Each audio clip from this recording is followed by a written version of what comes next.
Polar Comunicaciones, radio, televisión e internet. Presenta Pauta Semanal. Participan Hernán Ferreira, Eduardo Manzanares, Cristian García y Juan Francisco Miranda. Polar Comunicaciones. Después de la noticia, el análisis.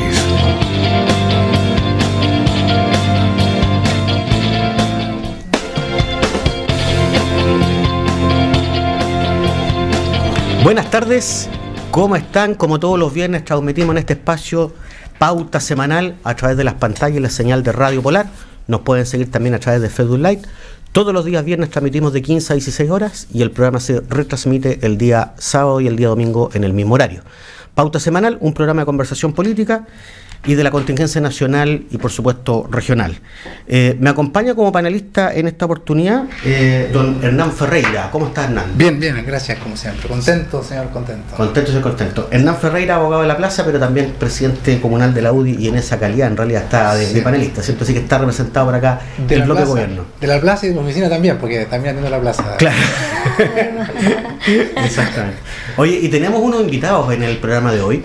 Ellos son del Colegio de Contadores de Chile, son la directiva regional del Colegio de Contadores. Está su presidente, don Adolfo Canales. ¿Cómo está, Adolfo? Hola, ¿qué tal, Cristian? Muy bien, gracias. Y también la vicepresidenta, doña Patricia Vera. ¿Cómo estás, Pati? Bien, gracias por invitar. Los dos contadores auditores, titulados de la Universidad de Magallanes, además, ¿cierto? Sí. Por lo tanto, con alta vocación regional. Los dos con oficina independiente establecida, ¿cierto? Pero además con un trabajo gremial fuerte, importante, que son cosas de las que vamos a conversar.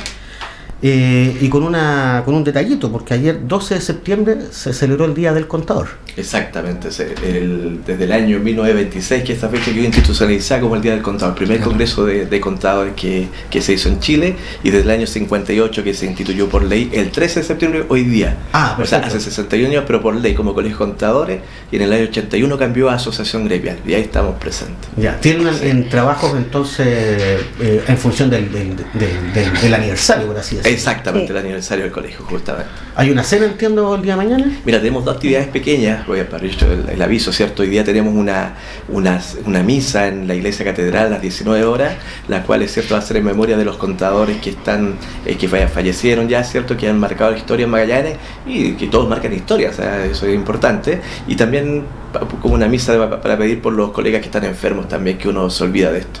Así que esperamos que esta parte sea parte de una tradición anual que nosotros desarrollemos para que no nos mandemos al olvido a los colegas que hicieron la escuela. Un detalle, porque a pesar de que, claro, estas son carreras profesionales generalmente, ¿cierto? Y también los que egresan del colegio técnico como contadores se colegian, ¿cierto? Sí. Claro. Pero sin embargo, ha costado en los últimos años, no ahora, digamos, esto viene de mucho tiempo, en los últimos 10, 15 años, que la gente ya no participa en asociaciones gremiales, sobre todo en colegios. Yo entiendo que ustedes tienen un trabajo hoy día de reafiliación, por así decirlo, y de captación de nuevos colegiados. Claro, efectivamente, nosotros cuando llegamos a la directiva, que el origen aquí, el alma es Patricia Vera, ¿cierto? Que está un poquito difónica, todo esto aprovecho de mencionar, Sí. se escucha un poco extraña, y partimos con 42 colegiados el año pasado y ya hoy día estamos en 85.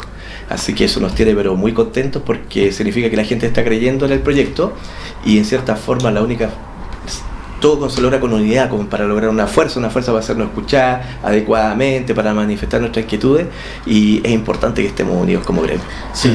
Cosa que no pasó, por ejemplo, en gobiernos anteriores, que no se supo o no se escuchó, digamos, de los gremios, pero en el último proyecto de reforma tributaria, más bien el proyecto todavía que está en trámite, ¿cierto?, de modernización tributaria del presidente Piñera, los colegiados han sacado la OP, cosa que no se escuchó en la reforma anterior, ni tampoco en transformaciones anteriores que han habido de leyes de orden tributario o de orden previsional, donde los contadores tienen bastante que decir.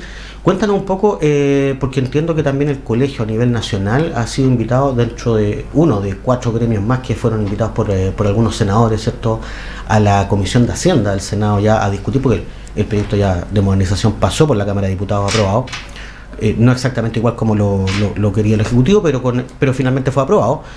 y ahora los senadores se van a tomar su pausa para entender en mayor detalle, y uno de los gremios importantes, ¿cierto?, invitados son los contadores, quienes han estado con algunos reparos, no solamente con el proyecto de modernización, sino con el sistema tributario hoy día vigente, producto de la implementación Bachelet. Claro, exactamente. Bueno, ahora, tal cual como dices tú, el colegio fue invitado en esta instancia ya para presentar indicaciones. Lo que yo lamentaba, así como presidente regional y como consejo regional hemos conversado, es que esta invitación tendría que haber sido desde el principio, no en esta instancia, porque en cierta forma el gremio del Colegio de Contadores es un gremio muy potente en este tema por el dominio en el tema tributario, y que en cierta forma, si se complementa con los antecedentes económicos que tiene el país, podemos hacer un gran aporte en el tema tributario. De hecho, esta reforma en cierta forma se sustenta por errores que hay en la reforma anterior. De hecho, habrían temas que no estarían en discusión si la reforma anterior habría sido cerrada en todos sus aristas. Entonces esas ventanitas fueron también los que se están abriendo este tema. Lo he dicho, el tema de que hayan quedado 159.000 pymes encerradas en el régimen tributario 14B por la forma que se hizo el diseño de la reforma anterior, es lo que se está usando como caballito de batalla para eliminar el sistema semi-integrado, que es un sistema que, como contadores, claro, por mí lo eliminen porque es un sistema más complicado de tributación, pero desde el punto de vista de recaudación fiscal, no es bueno que se elimine, porque estamos volviendo a un sistema regresivo. Nosotros necesitamos un sistema más progresivo en tributación, porque la brecha económica es muy alta, muy grande. Entonces no podemos exigirle a todos, incluyendo al más pequeño de los contribuyentes, que cumpla con un rol tributario de los mismos porcentajes a su escala que los grandes empresarios. Entonces ese ha sido como un tema que ahora nos invitaron. Se agradece que siempre haya una invitación al colegio a nivel nacional, pero creemos que la invitación llega un poco tarde, tendría que haber sido al principio. Pero como toda invitación es bien recibida, porque la idea es que ojalá se puedan tomar varias observaciones de las que están ahí como indicación. Bueno, más vale tarde que nunca, ¿cierto? Exacto. Pero tenemos acá un abogado que nos puede aclarar, porque finalmente hay cosas que hay que entender que esto todavía no es ley, por lo tanto, parte del trabajo parlamentario justamente es eso, parlamentar. Y la conversación viene muchas veces ahora. Evidentemente hay trabajo prelegislativo que le llaman, ¿cierto? Sí, efectivamente. Claro, pero el Ejecutivo, cuando hace sus diseños, no lo hace en forma ciega, tiene equipos de trabajo, ¿cierto?, donde participan actores de múltiples sectores, pero que claramente tiene una orientación política, porque el detalle técnico de aterrización finalmente de la norma nunca va a estar perfecto, siempre van errores, siempre van cosas que son perfectibles, pero hay una inspiración, ¿cierto? Si nos puedes contar tú un poco, Hernán, cómo es la tramitación de una ley, para que la gente también entienda, porque claro, no es simplemente que los parlamentarios se ponen a discutir cosas, sino que hay ciertos topes, hay ciertas restricciones, ¿cierto? Claro. Sí, bueno, que es un tema que no es menor, digamos, porque efectivamente la gente no tiene por qué conocer la tramitación de una ley, que a veces es engorrosa, porque uno escucha a los parlamentarios discutir, qué sé yo, y senadores una opinión, diputados tienen otra. Bueno, muy a grosso modo, cualquier proyecto de ley se presenta o a través del Ejecutivo, ¿cierto?, a través de un mensaje presidencial, ese es el nombre que tiene, o a través de una moción parlamentaria, si son un grupo de diputados o senadores que presentan autónomamente del Ejecutivo algún proyecto de ley. Y se tramita en la Cámara que se llama de origen, o sea, o en la Cámara de Diputados, si es que se ingresa ahí, o en la Cámara, o en el Senado, si es que se ingresa ahí. Antes de eso, ¿cierto?, se forma una comisión, porque el trabajo legislativo en realidad se hace en las comisiones, ¿cierto? El Pleno solo vota. El Pleno solo vota, qué sé yo, las comisiones, ¿cierto?, donde se recepciona el proyecto, se estudia, se invita efectivamente a los distintos actores a que den su opinión, ¿cierto? Y hay una votación efectivamente para ver si no se aprueba o no la manera de legislar. Esto pasa a la Cámara de origen, pensemos Cámara de Diputados, ¿cierto? Se aprueba o no, pensemos que se aprueba, pasa a un segundo trámite que es la Cámara del Senado, ¿cierto?, donde se aprueba o no se aprueba. Si no se aprueba, y ahí si hay diferencia entre el Senado y la Cámara de Diputados, se forma una comisión mixta, ¿cierto?, para ver las diferencias entre uno y otro. Para conciliar finalmente. Para conciliar. Y finalmente esto pasa a promulgación de la ley, ¿cierto? Eventualmente el presidente de la República tiene la posibilidad de dar un veto, ¿cierto?, de si no le gusta el proyecto de ley, ¿cierto?, simplemente vetar el proyecto de ley, porque pudo haber sucedido que presentó un proyecto en un sentido y termina saliendo en sentido distinto. Por tanto, el presidente de la República tiene esa facultad. No olvidar que estamos en un régimen bastante presidencialista. Esa es la gracia del régimen, además.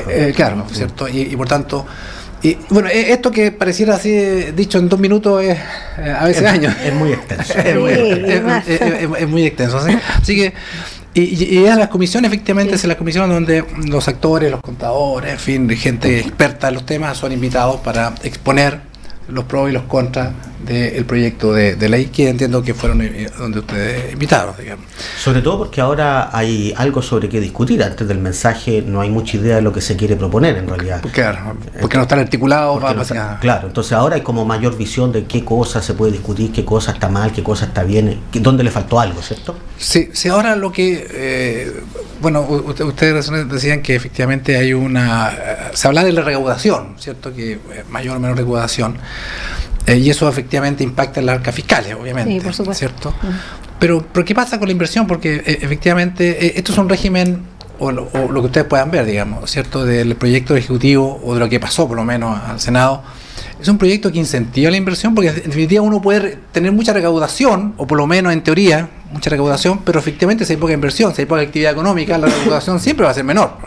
Si tengo un país, una economía pujante, donde se invierte mucho, donde hay muchos negocios, va a haber más recaudación per se, digamos, ¿cierto? Esto sin prejuicio de la evasión, la ilusión tributaria, pero dejando eso al lado, este es un proyecto de ley, a juicio de ustedes, que incentiva, posibilita mayores inversiones, porque efectivamente la idea del Ejecutivo, en el fondo, el trasfondo de eso, ese es su mensaje y esa es su idea, que se posibilite la inversión, que se reinvierta, ¿cierto? Que genere mayor trabajo, otros emprendimientos, etcétera. No sé cómo lo ven ustedes desde ese punto de vista. Mira, lo he comentado en otros medios regionales en su momento, es una apuesta.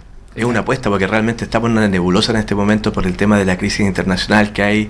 Vemos en los CNN, donde tú quieras, Donald Trump y China tienen una pelea increíble ahí, claro, y nos está afectando a todo. Entonces estamos entrenando a un escenario recesivo.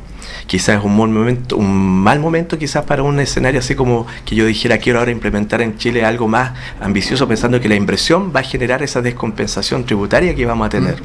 Entonces, sinceramente yo creo que ahí faltan antecedentes como más serios, porque cuando estamos viendo también que vamos a colocar como medidas más impuestos a la gente, a las personas, como por ejemplo el comercio electrónico, sí, claro, que yo estoy de acuerdo que haya comercio electrónico, entonces significa castigamos a todos los chilenos para darle holgura a los que están arriba.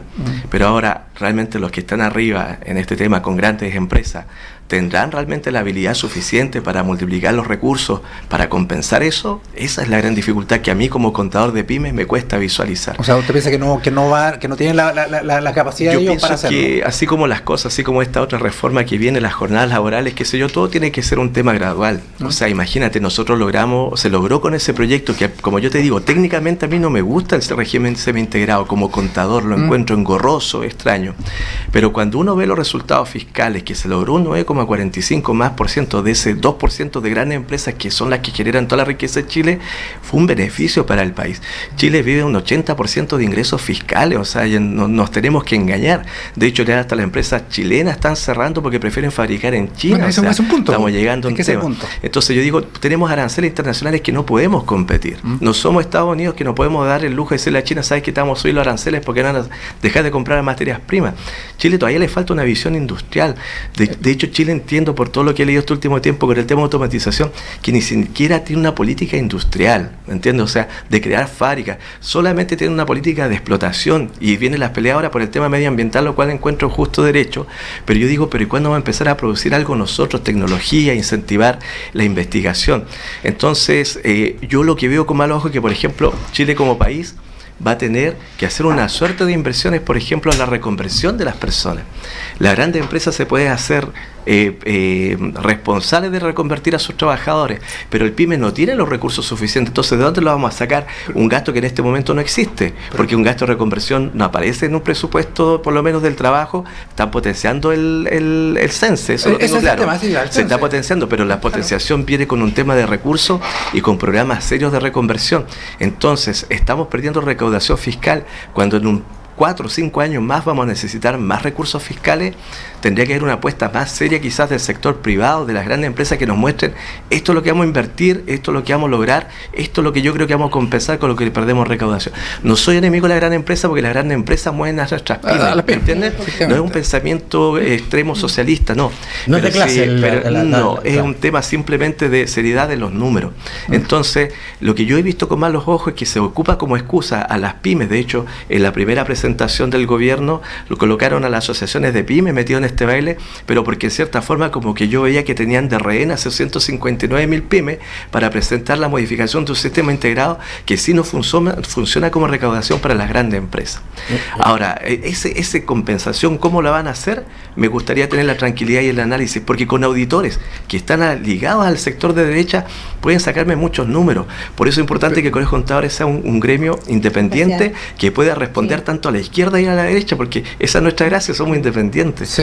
¿Me entiendes? Pero no porque yo vaya padrinado por un X presidente o conglomerado político, nuestra independencia tiene que mantenerse. Sí, Cristian, lo que pasa es que efectivamente, bueno, este proyecto pasó de la Cámara de Diputados justamente con los votos de la DC y el argumento de los diputados de Movilidad Interna era efectivamente que es un proyecto que beneficia a las pymes. Ese era el argumento, hay un claro, de hecho, eso es efectivo. De hecho, la gran parte o sea, ¿por qué la DC finalmente se sumó a votar favorablemente el proyecto de la Cámara de Diputados? Fue a cambio de incorporar una serie de modificaciones, claro, tales como, por ejemplo, la rebaja de contribuciones de adultos mayores, tales como la creación del impuesto regional para financiar a gobiernos regionales por aquellas inversiones que superen los 10 millones de dólares en cada región.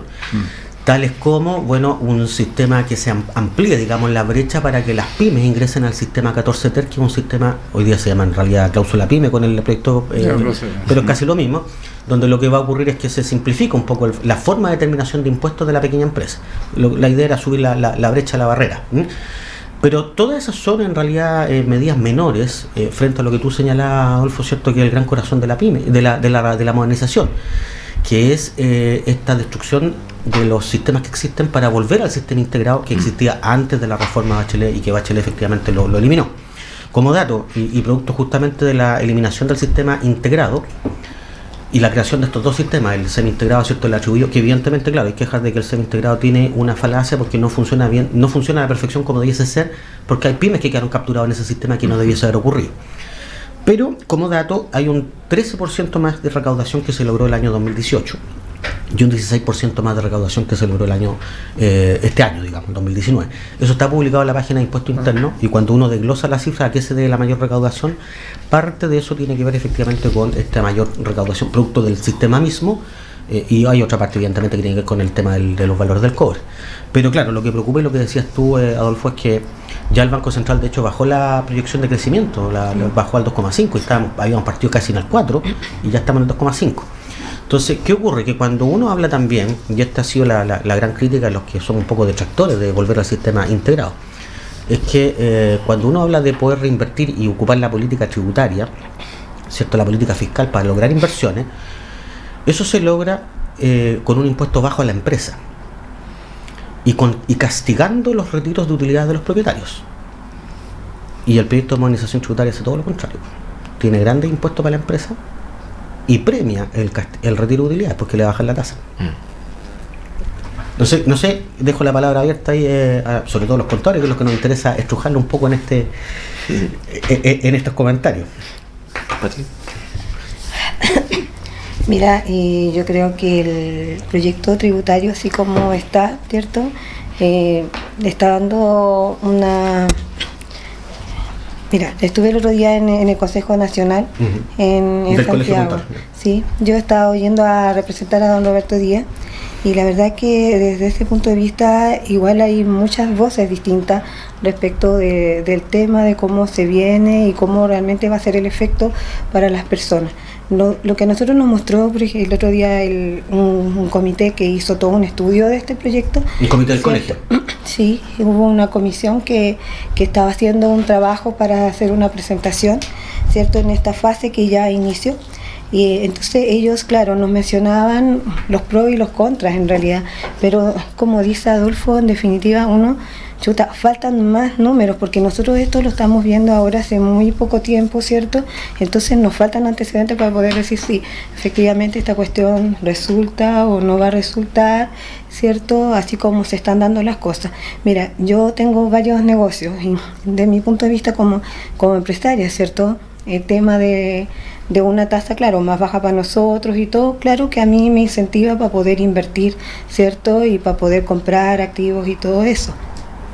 si tengo que pagar más, chuta, no, porque esa plata que para nosotros los pymes, no sé, 3 millones, 5, 10, nos sirve para comprar una máquina, un vehículo para trabajar y todo eso, ¿cierto?